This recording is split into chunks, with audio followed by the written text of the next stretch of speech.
यदि आप सच्चे शिव भक्त हैं तो वीडियो को अंत तक अवश्य देखिए और जानिए क्या है शिवलिंग। बैल की सवारी, मरघट में वास, मस्तिष्क पर चंद्रमा, जटा से निकली गंगा धारा, गले में सर्प और मुंडों की माला पहने शिव भगवान हम भक्तों को क्या सिखाना चाहते हैं। देव के देव महादेव, कालों के काल महाकाल के चरणों में नमन वंदन। भवानी शंकरौ वंदे श्रद्धा विश्वास रूपिणौ, याभ्याम विना न पश्यन्ति सिद्धा स्वांत स्थमीश्वरम। आइए जानते हैं इसका अर्थ।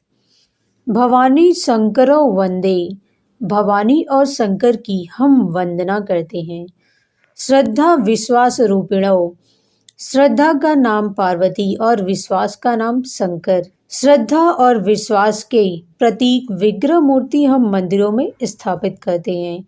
इनके चरणों पर अपना मस्तक झुकाते हैं, जल चढ़ाते हैं, बेलपत्र चढ़ाते हैं, आरती करते हैं। याभ्याम न पश्यन्ति तक का अर्थ है श्रद्धा और विश्वास के बिना कोई सिद्ध पुरुष भी भगवान को प्राप्त नहीं कर सकते। आगे जानते हैं शिवलिंग क्या है। शिवलिंग ब्रह्मांड के साकार स्वरूप का प्रतीक है। यह सारा विश्व ही तो भगवान है। अर्जुन को भगवान ने अपना विराट रूप दिखाया और कहा, यह सारा विश्व ब्रह्मांड जो कुछ भी है मेरा ही रूप है।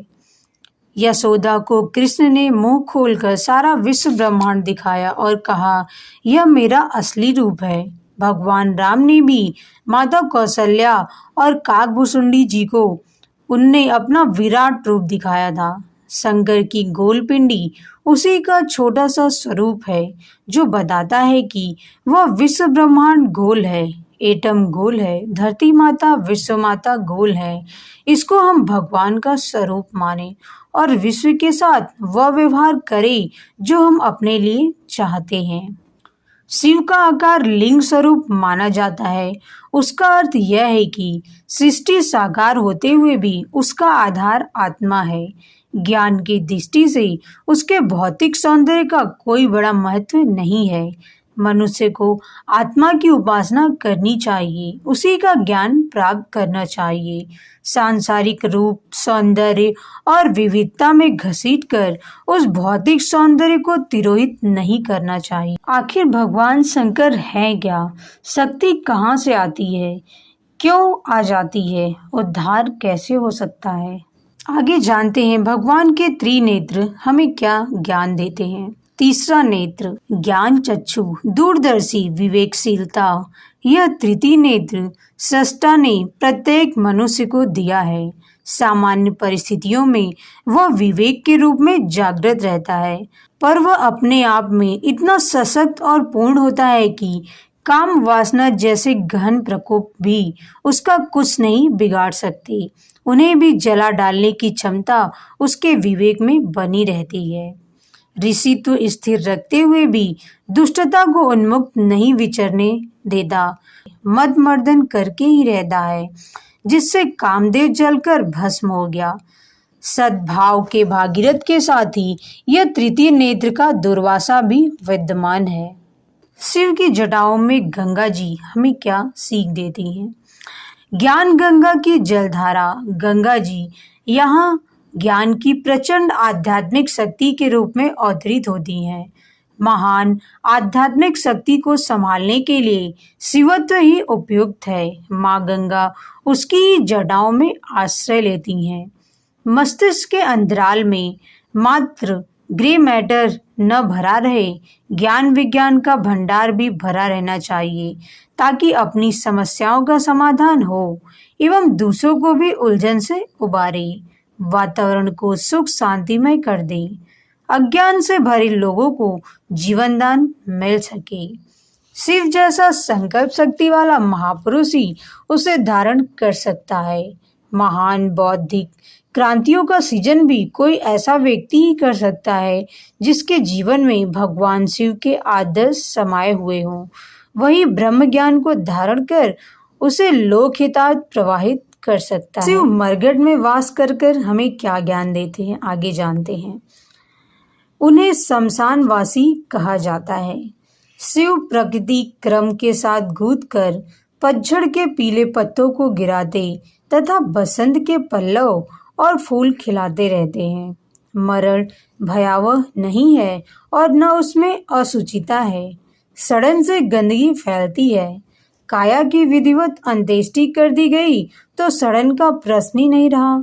हर व्यक्ति को मरण के रूप में शिव सत्ता का ज्ञान बना रहे, इसलिए उन्होंने अपना डेरा शमशान में डाला है। आगे जानते हैं भगवान शिव शरीर पर भस्म लगाते हैं, उससे हमें वो क्या ज्ञान देना चाहते हैं। शरीर पर भस्म परिवर्तन से अप्रभावित शिव बिखरी भस्म को शरीर पर मल लेते हैं ताकि ऋतु प्रभाव परिवर्तनों का असर न पड़े। मृत्यु को जो भी जीवन के साथ गूथा हुआ देखता है, उस पर न आक्रोश के आतप का आक्रमण होता है और न भीरुता के शीत का। वह निर्विकल्प निर्भय बना रहता है। भगवान शंकर के मस्तक के ऊपर चंद्रमा लगा हुआ है। चंद्रमा शांति का प्रतीक है, जो बताता है कि हमारे मस्तिष्क को संतुलित होना चाहिए, ठंडा होना चाहिए, बलिष्ठ होना चाहिए। हम पर मुसीबतें आती हैं, संकट के कठिनाई के दिन आते हैं। हर हाल में हमें अपनी हिम्मत बना करके रखनी चाहिए कि हम हर मुसीबत का सामना करेंगे। इंसानों ने बड़ी बड़ी मुसीबतों का सामना किया है। जो घबरा जाते हैं उनका मस्तिष्क संतुलित नहीं रहता, गर्म हो जाता है। जिस व्यक्ति का दिमाग ठंडा है वही सही ढंग से सोच सकता है और सही काम कर सकता है। पर जिनका दिमाग गर्म हो जाता है, असंतुलित हो जाता है, तो वह काम करता है जो नहीं करना चाहिए और वह सोचता है जो कि नहीं सोचना चाहिए। मुसीबत के वक्त आज जब घटाएं चारों ओर से हमारी ओर घुमड़ती हुई आ रही हैं, तब सबसे जरूरी बात है हम शंकर भगवान के चरणों में जाएं। आरती उतारने के बाद मस्तक झुकाएं और यह कहें कि आपके मस्तक पर शांति का प्रतीक, संतुलन का प्रतीक, विभेद का प्रतीक चंद्रमा लटक रहा है। क्या आप हमको धीरज देंगे नहीं? संतुलन देंगे नहीं? क्या शांति नहीं देंगे? हिम्मत नहीं देंगे? क्या आप इतनी भी कृपा नहीं कर सकते? अगर हमने यह प्रार्थना की होती तो मजा आ जाता। फिर हम शांति लेकर के आते और शंकर जी के भक्तों के तरीके से रहते। आगे जानते हैं भगवान शंकर के गले में पड़ी हुई काले सांप और मुंडों की माला हमें क्या सिखाती है। शंकर भगवान के गले में पड़े हुए हैं काले सांप और मुंडों की माला। काले विषधरों का इस्तेमाल इस तरीके से किया है उन्होंने कि उसके लिए ये फायदेमंद हो गए, उपयोगी हो गए और काटने भी नहीं पाए।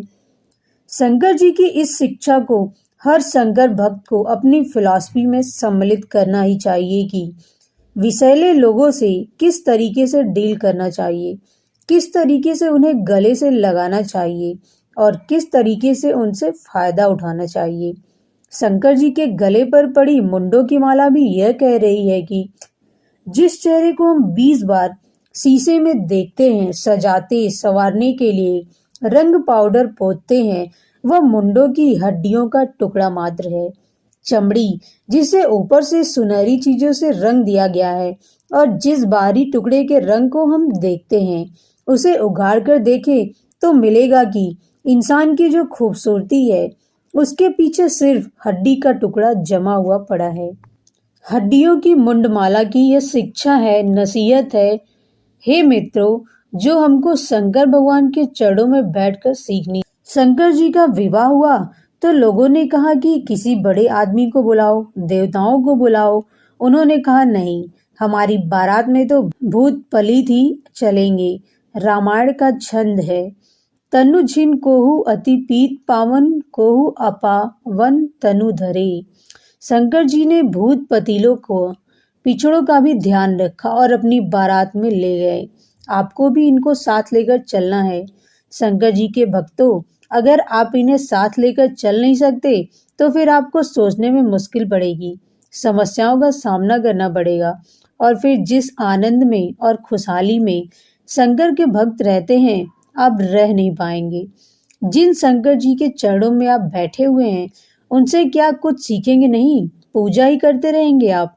यह सब चीजें सीखने के लिए ही हैं। भगवान को कोई खास पूजा की आवश्यकता नहीं पड़ती।